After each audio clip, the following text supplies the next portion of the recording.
Може, треба активно напоминати і нам в Україні, і указувати то большинству, що ми, русини, не представляємо із себе як музейний експонат, а приймати тверді рішення законних требувань до влади. Айно так. Треба було активно напоминати, ми то робимо вже 30 років. Но наші письма напоминання лише роздражали чиновників. Будучи мою депутатом обласної ради, якое там було протидійствие всіх державних структур, що ганьби вспоминати.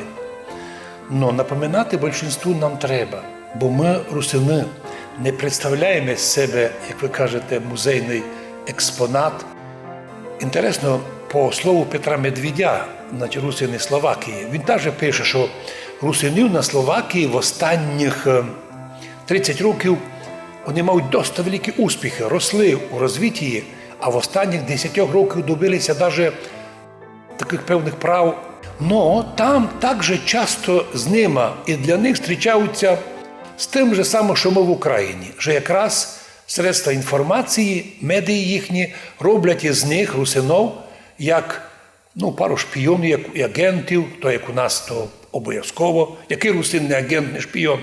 А у Словакії русини не можуть бути названі, бо там за язик чиновник би сів у тюрму. У нас чиновник під защитою. Видають їх по телебаченню як могікани, як музейний експонат, образ, одмираючий релікт.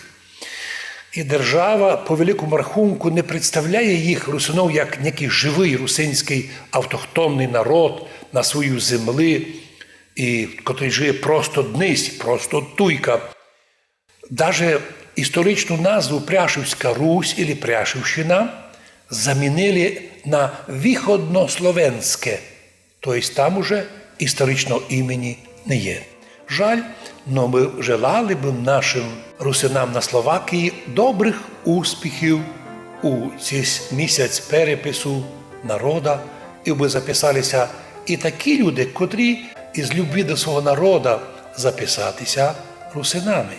В принципі, і навіть ті, котрі вже і забили по-нашому говорити, могли би підтримати свій народ.